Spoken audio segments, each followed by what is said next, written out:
Bismillahirrahmanirrahim. Assalamualaikum warahmatullahi wabarakatuh.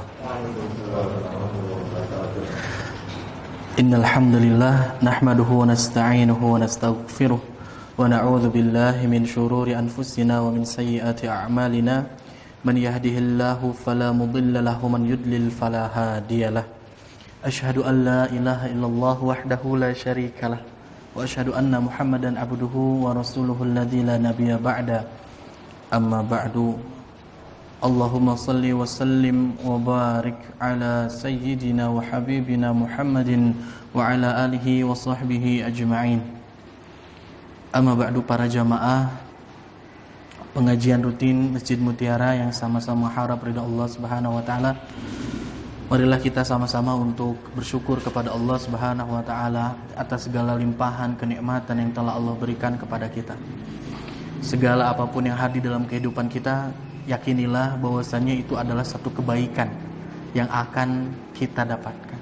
Walau di kacamata kita itu adalah suatu hal yang berat, yang buruk, yang menyengsarakan, yang melelahkan, sungguh yakinilah bahwasanya itu adalah salah satu potensi sehingga kita dapat bersabar, dan dengan sabarnya kita itu akan membuahkan hasil pahala kebaikan di hadapan Allah Subhanahu wa taala. Dan janganlah sekali-kali terlena terhadap kehidupan dunia dengan segala kenikmatan yang menggoda. Itu pun adalah ujian dari Allah Subhanahu wa taala, sehingga kita harus senantiasa bersyukur. Sehingga kita meyakini bahwasanya semua datang dari Allah Subhanahu wa taala, dan itu pun adalah membuahkan pahala baik untuk kita juga. Mudah-mudahan kita termasuk hamba-Nya yang selalu bersyukur kepadanya. Amin ya Allah ya rabbal alamin. Jamaah sekalian, sebelum kita masuk kepada tema kajian kita, ada satu ungkapan yang sangat luar biasa. Ini diungkapkan oleh seorang syekh yang mutaakhirin, syekh ataupun orang yang ulama yang hadir itu di masa-masa kekinian. Beliau menyatakan bahwasanya at-thariqu ilallah, jalan menuju Allah Subhanahu wa taala, tawilun, itu adalah satu perjalanan yang sangat panjang. Jalan menuju Allah itu adalah perjalanan yang sangat panjang. Wa nahnu namdi fihi kasalahfatin, dan kami itu, kita itu hidup dan menapaki jalan Allah Subhanahu wa taala itu sangatlah lambat, bagaikan jalannya kura-kura. Sangatlah perlahan, seperti kura-kura melangkah. Walaisatil ghayah, ingatlah, tujuan kita itu, melangkah itu, bukanlah an-nasila ila nihayatit thariq, bukanlah untuk mencapai ujung dari jalan tersebut, karena jalannya sangat panjang. Jadi tujuan kita itu bukan untuk finish, walakinnal ghayah, akan tetapi tujuan kita itu adalah an-namutu wa nahnu ala thariq. Tujuan kita itu adalah meninggal, dan kita meninggal di atas jalan menuju Allah Subhanahu wa taala. Menandakan dan mengartikan satu, bahwasanya memang betul ya, untuk mencapai ketakwaan itu sangat susah. Untuk senantiasa membersihkan hati itu sangat sulit, bagaikan jalan yang sangat jauh. Tapi kita itu harus berusaha untuk melakoninya, untuk terus melangkah, untuk berjalannya itu loh, bukan untuk sampainya, dan sampainya mah susah. Sok, tujuannya satu.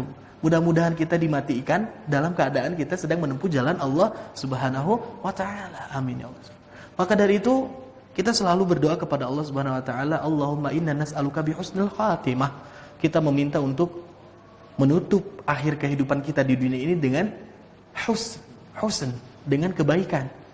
Ya. Wa na'udzubika min su'il khatimah, dan kita memohon perlindungan dari Allah Subhanahu wa taala sehingga kita tidak masuk kategori orang yang menutup akhir kehidupannya dengan sesuatu yang buruk, dengan bermaksiat. Na'udzubillahi min dzalik. Dan para jamaah sekalian, ada seorang imam yang tersohor, bahkan dinobatkan sebagai Amirul Mukminin fil Hadis. Ini adalah imamnya para kaum mukmin dalam bidang garapan kajian hadis. Ulama ini bernama Al-Imam Sufyan Ats-Tsauri. Sangat masyhur namanya. Beliau menyatakan bahwasanya tidak ada jalan tidak ada amalan yang lebih mulia dibandingkan amalan untuk menuntut ilmu. Selama penuntutan ilmu itu dengan dibarengi niat yang ikhlas lillahi ta'ala. Karena mengapa sangat banyak sekali fadilah-fadilah dan juga faidah-faidah yang akan didapatkan seorang mukmin ketika dia menuntut ilmu. Maka dari itu ini ada amalan yang luar biasa yang senantiasa kita harus kerjakan, kita harus geluti. Datang ke pengajian itu dalam arti bukan hanya menyandarkan untuk kita faham saja. Sebetulnya dengan datangnya niat lillahi ta'ala untuk menimba ilmu, kita tidak jadikan patokan tujuannya untuk fahamnya, itu pun sudah mendapatkan fadilah dari Allah Subhanahu wa taala, dan kefahaman itu datang dari Allah. Orang sekuat apapun ingin faham ya, misalkan ketika Allah menahan kefahaman itu tidak bisa, dia hanya dapat berikhtiar untuk belajar. Adapun nanti faham atau tidak itu urusan Allah Subhanahu wa taala. Jadi tuntutannya itu untuk belajarnya. Dan juga para ulama salafus salih ini menyatakan, jamaah sekali, ini luar biasa ungkapannya. Setiap manusia itu memiliki kebutuhan yang harus ditutupi. Salah satunya adalah kebutuhan makan dan minum. Kebutuhan makan dan minum ini adalah kebutuhan yang sifatnya itu terbatas, berbatas waktu. Ketika seseorang lapar, maka dia butuh untuk makan, maka dia butuh untuk minum. Tapi setelah kenyang, udah cukup, dia sudah tidak butuh lagi. Tapi seorang manusia, khususnya seorang mukmin, dia itu akan selalu butuh terhadap ilmu agama setiap tarikan dan hembusan nafas yang dia keluarkan. Dalam arti, kalau ilmu agama itu, kita butuhnya ke ilmu agama itu setiap saat, setiap waktu. Tidak seperti makan dan minum. Ketika lapar, beres ketika kenyang. Tapi ketika menuntut ilmu itu setiap saat. Tandanya apa jamaah sekalian? Sok, dari bangun tidur saja. Kita itu udah perlu untuk asupan ilmu. Apakah kita milih untuk tidur lagi, atau misalkan bangun untuk melaksanakan sholat? Itu kan ada ilmu di situ. Bahwasanya orang yang dia tidak melalaikan waktu subuhnya sehingga dia terlelap dalam tidur, lupa kepada Allah, itu kan bahaya, dosa. Maka dari itu pentingnya ilmu di situ. Ketika dia berjalan kaki saja melihat ada pandangan yang tidak baik, karena dia sudah punya ilmu bahwasanya itu adalah satu hal terlarang dalam agama, maka dia tidak akan melihatnya. Atau ketika orang berjalan melihat ada kemaksiatan dan kebatilan, karena dia sudah berilmu, maka dia tidak dengan leluasanya meninggalkan itu, tapi dia akan berikan tindakan. Nah, pentingnya kita untuk mempelajari ilmu itu sampai itu. Dan mudah-mudahan kita termasuk para thalibul ilmi, penuntut ilmu. Amin ya Allah. Dan kita dapat menutup akhir hayat kita dengan kondisi yang kita sedang menelaah, sedang punya hancak, punya athar, punya target dalam mencari ilmu. Amin ya Allah ya rabbal alamin. Para jamaah, kita lanjutkan pengajian kita. Tema kita pada malam kali ini yaitu mengenai hukum darah. Hukum darah khususnya ini yang terjadi para mukminah, para perempuan-perempuan. Nah, dan ini adalah suatu hal yang sangat penting, walaupun kita laki-laki semua di sini kebetulan ya, tapi kita punya saudara perempuan, ibu perempuan, semuanya kehidupan seorang laki-laki pasti dibarengi oleh perempuan. Maka dari itu kita penting juga untuk mempelajari hal ini agar kita dapat menyampaikan kepada ya rekan, sahabat, ataupun handau taulan dan juga keluarga kita yang perempuan. Para jamaah sekalian, seseorang perempuan sejatinya seluruhnya itu pasti akan hinggap ke dalam kehidupannya itu zona ketika dirinya itu pasti mengeluarkan darah. Nah, salah satunya adalah darah haid yang ini selalu berulang setiap bulannya pada seorang perempuan. Dan para ulama menyatakan ada faidah, ada ilmu yang dapat diambil, hikmah yang dapat didapatkan seorang perempuan ketika dia haid ataupun ketika keluarnya darah. Yang pertama, kalau misalkan perempuan ketika dia hendak balik ya, ketika dia hendak baligoh, mencapai batas usia untuk taklif, nah maka dia pun akan salah satu indikasinya adanya darah. Nah, darah ini memiliki faedah yang pertama, memberikan salah satu tugas kepada seorang mukminah perempuan yang beriman kepada Allah Subhanahu wa taala untuk apa? Untuk mempelajari ilmu agamanya. Mau ataupun tidak mau, rela ataupun tidak rela, seluruhnya kondisinya pasti akan ada haid. Pasti akan ada masanya untuk haid dia. Maka dari itu dia wajib untuk mempelajari syariat. Ini peluang yang pertama bagi seorang perempuan.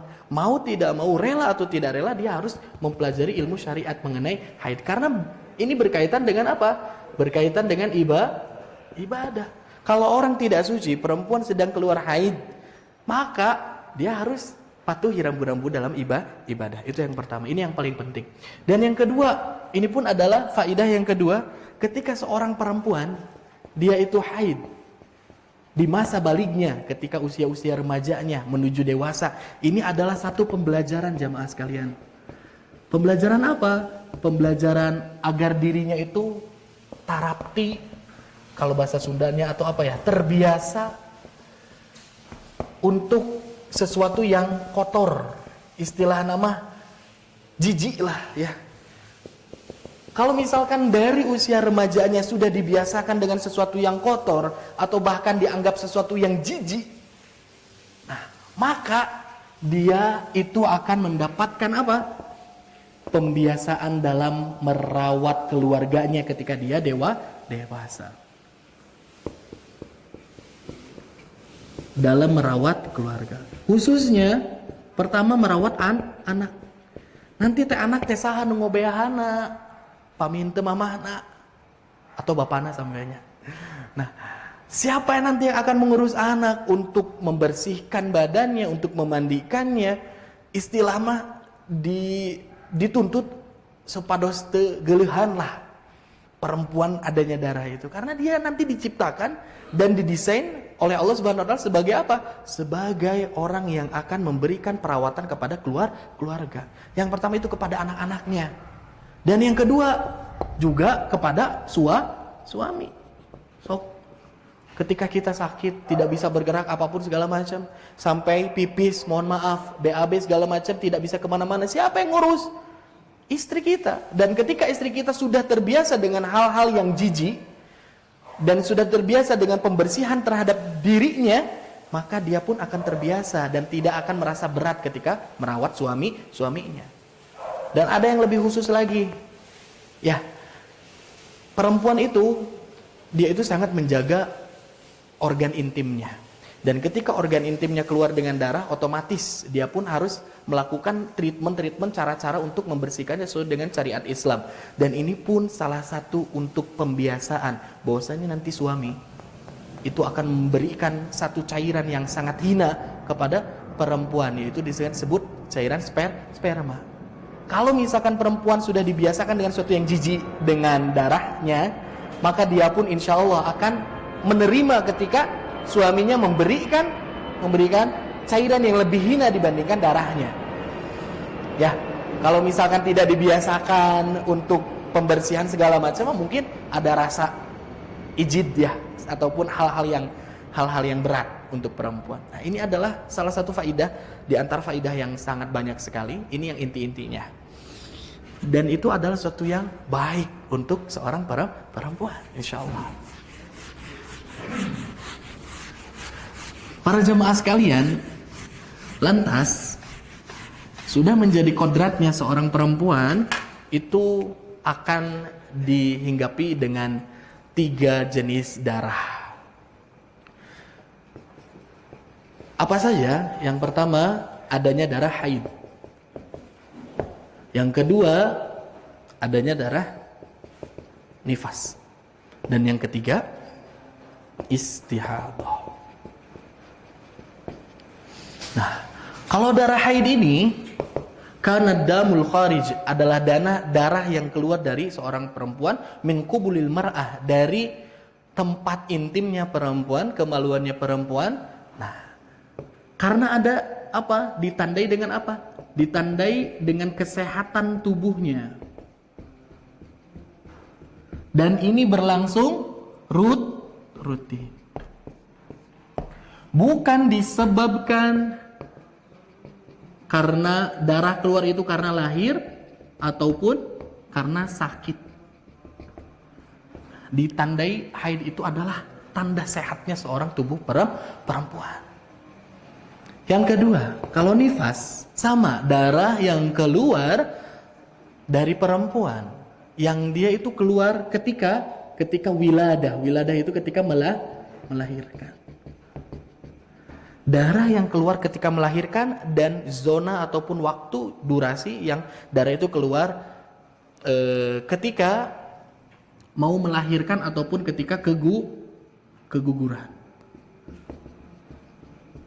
Nah, kalau ada orang melahirkan, bayinya sehat, segala macam, nah, maka darah yang keluar bersamaan itu adalah disebut darah nifas. Ataupun misalkan ketika melahirkan, qadarullah anaknya meninggal, atau ketika sebelum sampai 9 bulan, baru 5 bulan, 6 bulan usia kandungan, ataupun 2 bulan, 3 bulan sekalipun, ketika darahnya keluar itu dihukumi oleh para ulama fikih, fuqaha ini adalah darah nifas.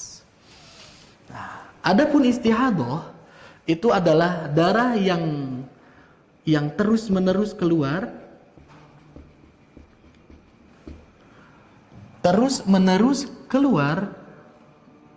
di luar waktu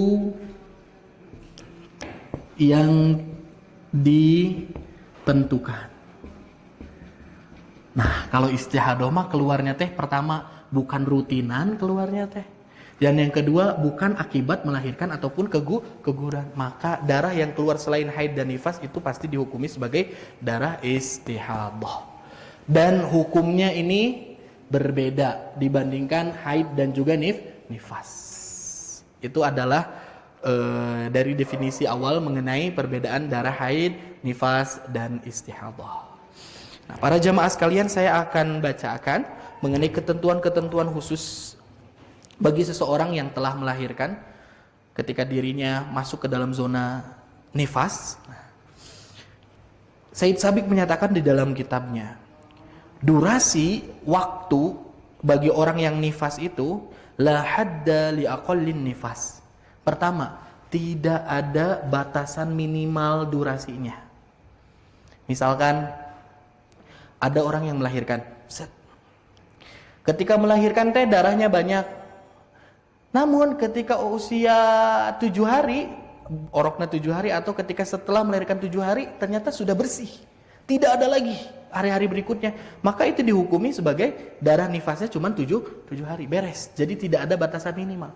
Bahkan dinyatakan dalam Said Sabiq menyatakan, wan qata adamuha aqbal wilada aw waladat bila damin wan qada nifasuha lazimaha ma yulzamu tahirat. Bahwasanya apa? Adapun seorang perempuan kalau dia melahirkan, darahnya sedikit, tidak mencapai misalkan sampai 2 hari pun ternyampe misalkan, udah bersih dari situ. Ataupun ada seorang perempuan yang ketika melahirkan teh cuman darahnya teh di bayinya doang nih. Jadi tidak dilanjutkan dengan darah yang keluar banyak. Tidak ada yang seperti itu. Maka ketika udah bersih, ya udah harus dia langsung bebersih. Layaknya orang yang tahirat lagi, seorang perempuan yang sudah suci lagi. Maka wajib bagi dirinya untuk melaksanakan sholat, maka wajib lagi untuk dirinya untuk melaksanakan ibadah-ibadah yang lainnya. Nah, namun itu kan batasan minimal ya. Jadi minimalnya itu nggak ada. Tapi kalau batas minimal maksimal waktu bagi yang nifas itu adalah 40 hari. 40 hari. Nifas 40 hari. Ini berdasarkan hadis dari Ummu Salamah radhiyallahu anha. Beliau menyatakan bahwasanya kanatin nufasa'u tajlisu ala ahdi Rasulillah sallallahu alaihi wasallam 40 yauman, rawahul khamsah illa Nasa'i. Kata Ummu Salamah radhiyallahu anha, beliau menyatakan bahwasanya keadaan an-nufasa, siapa an-nufasa itu? Orang-orang yang nifas. Ya. Tajlisu ala ahdi Rasulillah sallallahu alaihi wasallam. Mereka itu duduk-duduk ketika di masanya Rasul sallallahu alaihi wasallam. Maksudnya apa? Duduk-duduk di sini adalah mereka itu rehat, istirahat, tidak sholat, tidak saum, tidak tawaf, tidak melakukan ibadah. Rehat saja, duduk-duduk saja. Selama berapa lama? 40 yauman, 40 hari.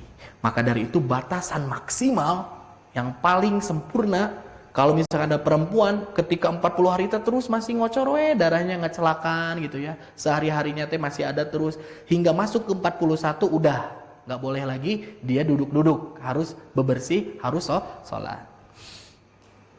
Ini sama dengan apa yang dinyatakan oleh Imam At-Tirmidzi. Qad ajma'a ahlul ilmi minas sahabatin min ashabin Nabi sallallahu alaihi wasallam. Sudah sepakat para sahabat ahlul ilmi di kalangan Nabi sallallahu alaihi wasallam, dari sahabat Nabi sallallahu alaihi wasallam dan juga para tabi'innya dan juga orang-orang yang lainnya, ala anna nufasa tada'is shalah arba'ina yauman, bahwasanya seorang perempuan ketika nifas itu dia harus meninggalkan ibadah salat dan yang lainnya selama 40 hari.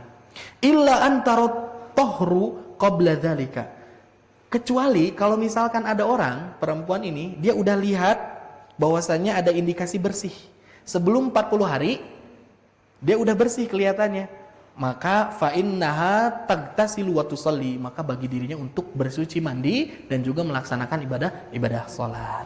Fa inna ra'atid dama ba'dal arba'in fa inna aktsaru ahli ilmi qalu la tada'is salatu ba'dal arba'in, karena ulama-ulama kita seluruhnya bersepakat bahwasanya kalau sudah 40 hari maka tidak boleh lagi orang perempuan itu meninggalkan sholat. Jadi ini udah jelas sekali jamaah sekalian. Saya akan tuliskan mengenai kesimpulannya.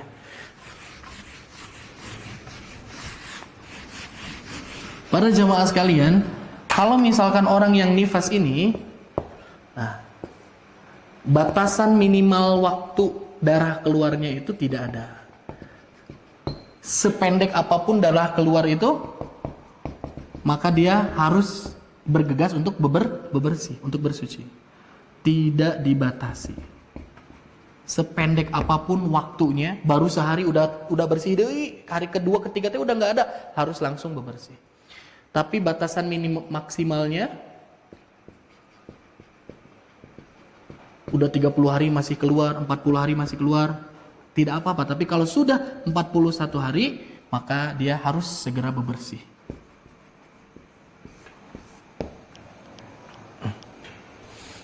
Ini adalah hukum dari darah nifas.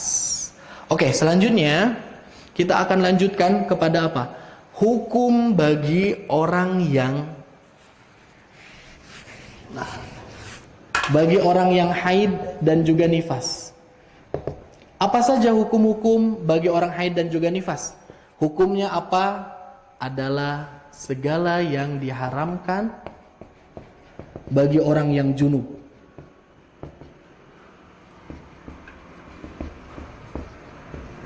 Apa yang diharamkan bagi orang yang junub, maka itu pun diharamkan bagi orang yang haid dan juga nifas. Orang junub nggak boleh sholat.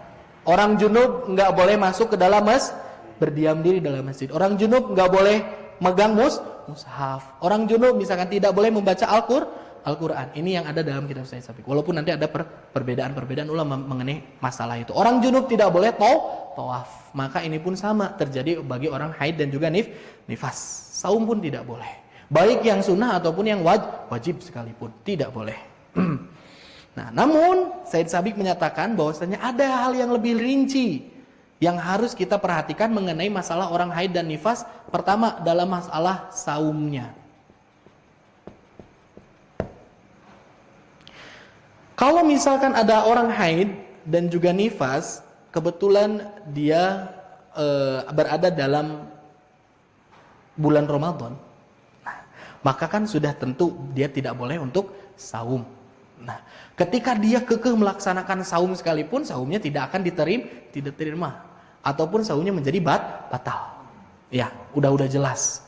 Nah, maka bagi orang yang dia itu haid dan juga nifas, maka saumnya ini yang wajib ya harus diqodho.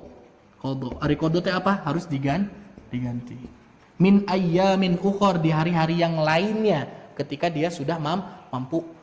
Seperti itu. Ini adalah satu hal yang khusus. Nah, kata Nabi Shallallahu Alaihi Wasallam menyatakan bahwasanya para perempuan itu diperintahkan untuk mengqodho terhadap saumnya ketika dia haid dan juga nifas. Tapi tidak diberikan perintah untuk mengkodo sholatnya. Nah, yang harus dikodo itu saumnya. Tapi kalau sholat itu tidak boleh dikodo. Tidak ada kodo dalam sholatnya. Kata Mbah Dewi, hawatosnya. Kan kalau saum hitungannya per hari. Kalau sholat dalam satu hari saja udah 5 kali. Misalkan tambah nifas dia misalkan ya. Aduh 40 kali 5 lumayan tah ngodona gitu. Berapa kan? 4 kali 5 200 kali sholatna di kodona lumayan. Nah maka dari itu salah satunya adalah yaitu karena Nabi SAW menyatakan hal yang seperti itu. Ditambah ada seorang sahabiah bernama Mu'adzah radhiyallahu anha. Beliau itu bertanya kepada istri Rasul SAW yaitu Aisyah radhiyallahu anha, ibunda Aisyah. Bertanya, kenapa sih seorang perempuan yang haid dan juga nifas itu tidak diperbolehkan untuk mengkodo sholatnya, tapi malah diperbolehkan untuk mengkodo saum saja, gitu. Kata Aisyah radhiyallahu anha menyatakan apa? Karena memang Rasul SAW memerintahkan seperti itu. Beres. Nah, kunna nu'maru biqada'is shaumi wala biqada'is sholati. Itu ungkapan dari Aisyah radhiyallahu anha. Jadi beres, ya. Salat mah tekedah, saum saja. Dan yang kedua, mengenai masalah apa? Nah, ini yang harus kita rada rinci.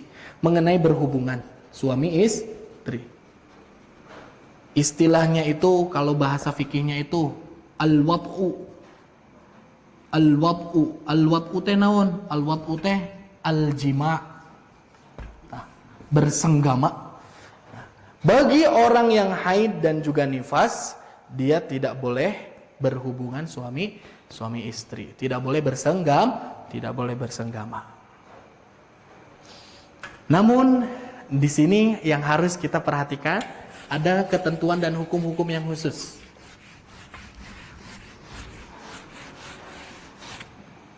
Nah, mengenai berhubungan, Imam An-Nawawi rahimahullah, beliau seorang mufti yang sangat masyhur, menyatakan bahwasanya ketika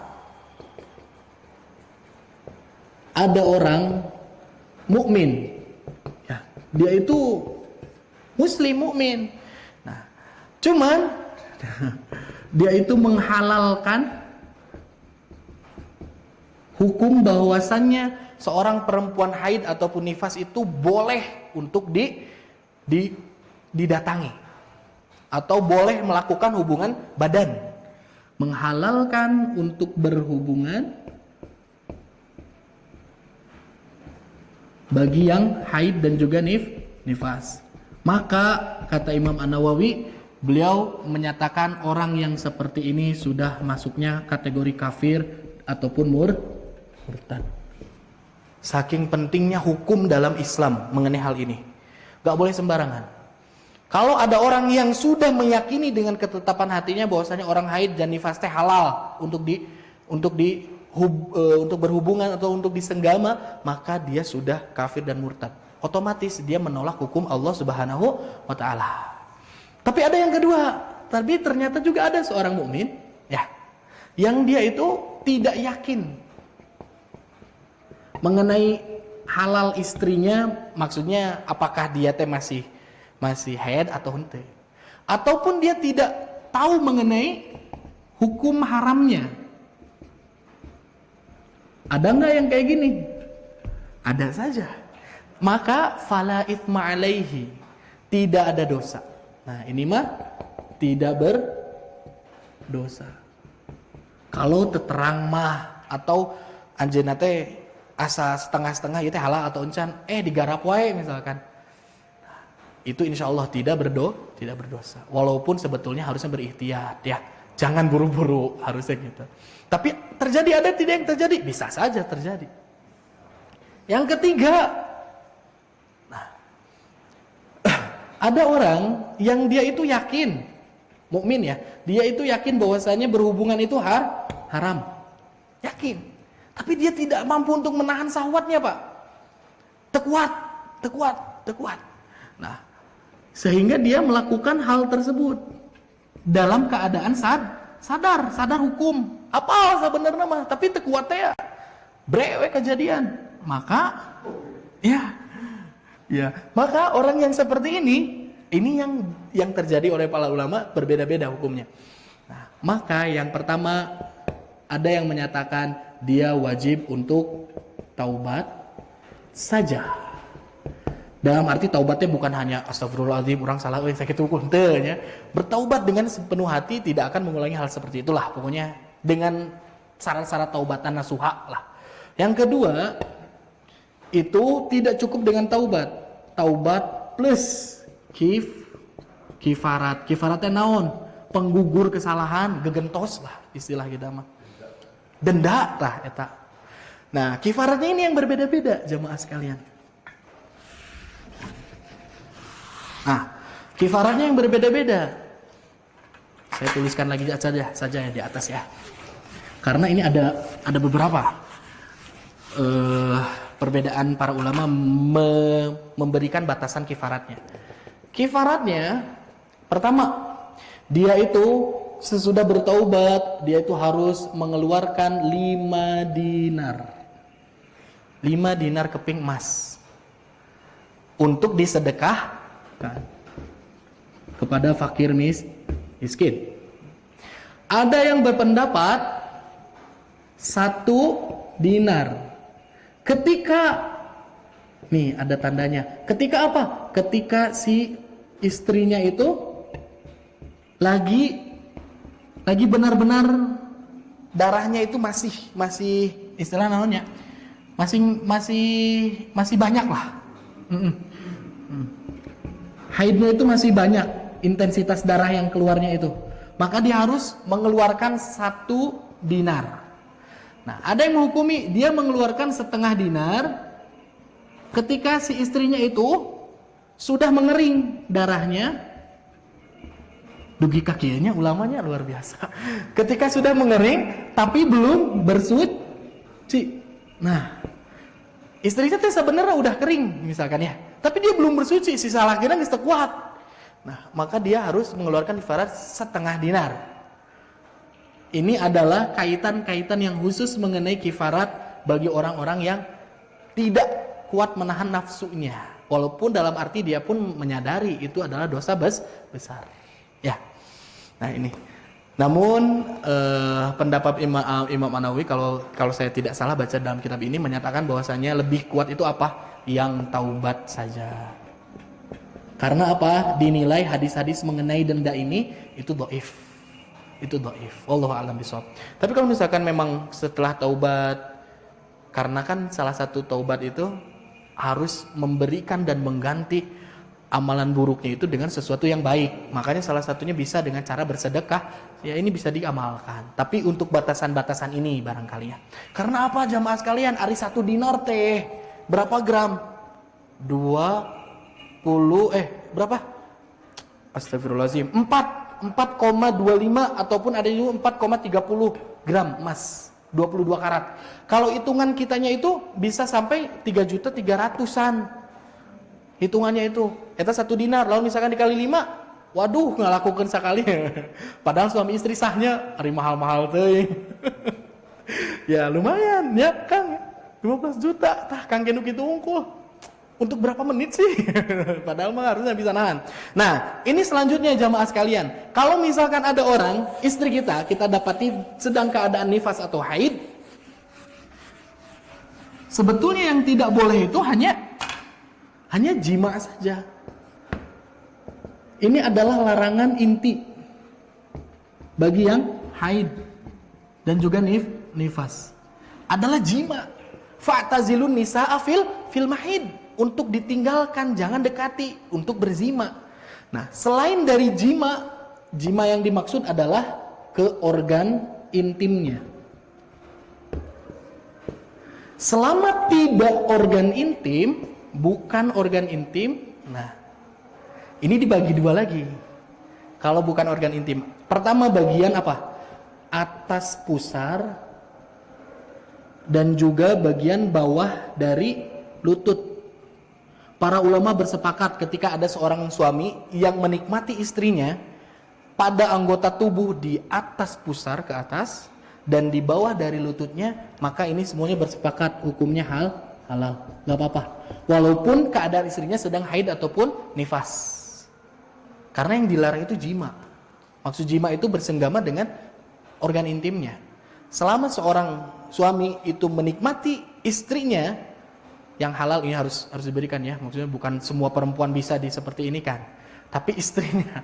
Nah, maka dia itu ini atas pusar, bagian atas pusar dan bawah lutut ini halal. Semuanya ijma. Nah, yang diperdebatkan itu apa? Bagian organ antara pusar dan lutut kecuali kemaluannya. Ya. Kalau bagian ini sampai sini melainkan anggota intimnya, maka ada yang menyatakan pertama haram. Tekenging. Yang kedua, ada juga yang menyatakan pada hukum asalnya boleh, tapi jatuhnya makruh. Karena apa jamaah sekalian? Rasul sallallahu alaihi wasallam diceritakan oleh salah seorang istrinya, ketika mendatangi salah seorang istrinya yang sedang haid, maka Rasul sallallahu alaihi wasallam itu menutup bagian organ intim perempuannya, istrinya. Dalam arti supados tekadinya menutupi itu sehingga tidak bersentuhan antara dirinya dengan organnya yang sedang haid tersebut. Jadi itu adalah salah satu dalil yang kuat mengenai bahwasanya adanya kebolehan namun masuknya ke dalam makruh, karena takut kalau misalkan tersengaja Noel WG udah masuk ke dalam kategori jima karena apa? Bertemunya dua yang dihitan. Itu jamaah sekalian. Dan juga ditambah ini adalah pernyataan dari istri Nabi sallallahu alaihi wasallam yaitu Sayyidah Aisyah radhiyallahu anha. Ditanya, "Malir rajuli min imraatihi idza kanat haidun?" Apa sih yang diperbolehkan bagi seorang laki-laki itu, bagi seorang suami minam ro'atihi dari istrinya ketika istrinya itu sedang haidun, sedang haid? Maka Aisyah radhiyallahu anha menjawab, qalat kullu syai'in illal farj. Ini lebih khusus lagi. Segala sesuatunya boleh illal farj, melainkan kemaluannya. Rawahul Bukhari fi tarihihi. Ini hadis periwayatan Imam Bukhari yang sudah jelas bahwasanya tingkatannya adalah tingkatan yang sahih.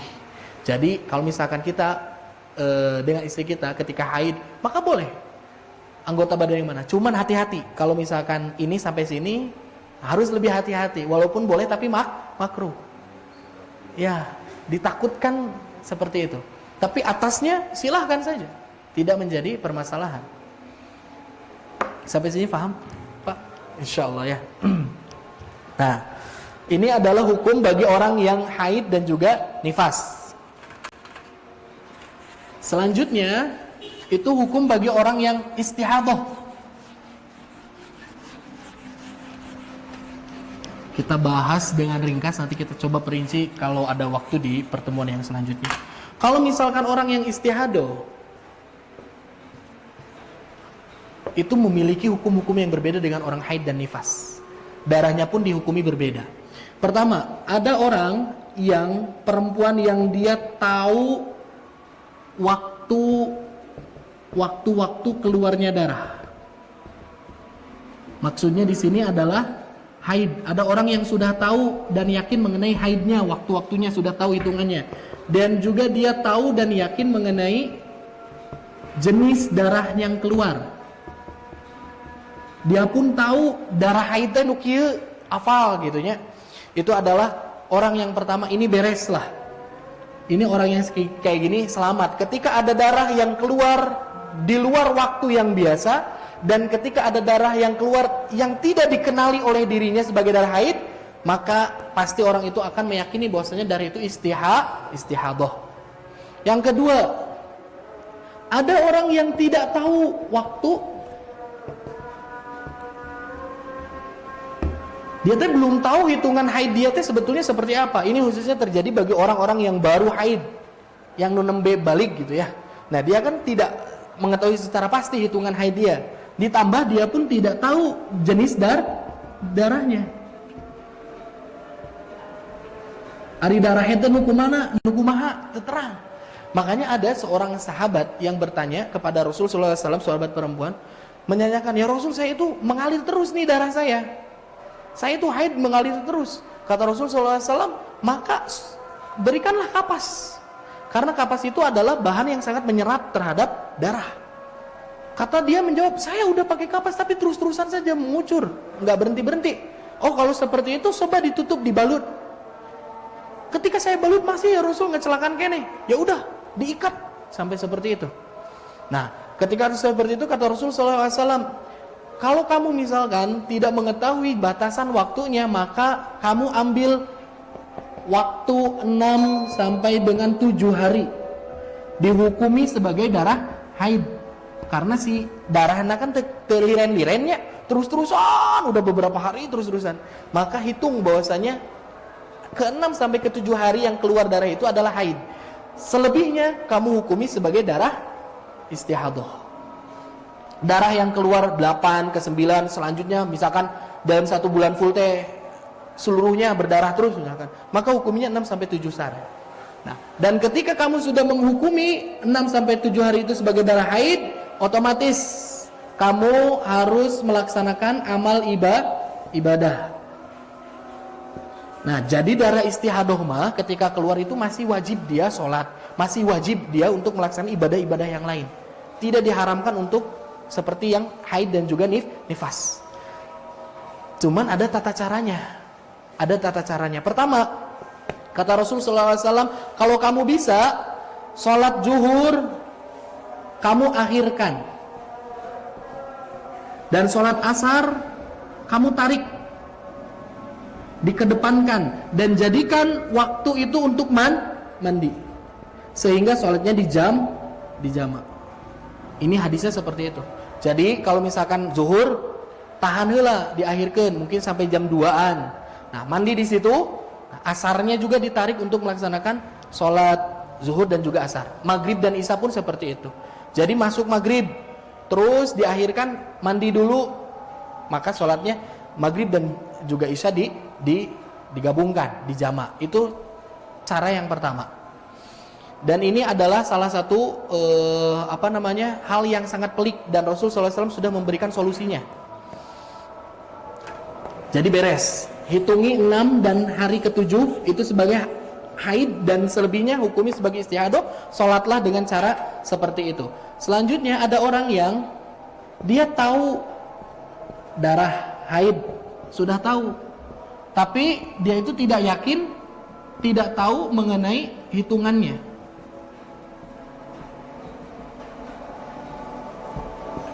Nah, ada orang yang tahu, kenal, oh ini tuh darah haid, cuman dia tuh nggak merasa yakin berapa hitungan biasanya teh datang teh bulan ini teh tanggal berapa, bulan sebelum tanggal berapa, dia nggak yakin mengenai itu.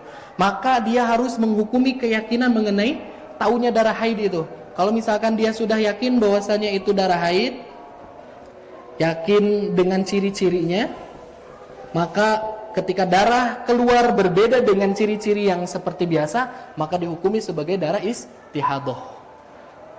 Orang yang beristihadah itu, perempuan yang istihadah itu, jamaah sekalian, ingat sekali lagi, tidak dihukumi sama sebagaimana orang yang haid dan juga nifas. Jadi ibadah apapun, masuk masjid segala macam masih berlaku bagi dirinya, masih diperbolehkan, sholat masih diwajibkan, saum masih diwajibkan. Cuman tambahannya dia harus senantiasa membersihkan najis-najis ataupun darah-darah yang ada dalam dirinya, utamanya ketika hendak melaksanakan ibadah. Kalau sekarang sudah dipermudah dengan adanya pembalut, Softtek, Laurier, Cam, segala macam sudah banyak ya mereknya. Nah, jadi tinggal sering-sering mengganti itu, khususnya ketika waktu-waktu untuk melaksanakan sholat. Nanti akan kita bahas mengenai rinci apa saja sih hal yang harus dilakukan bagi orang yang istihadah ini.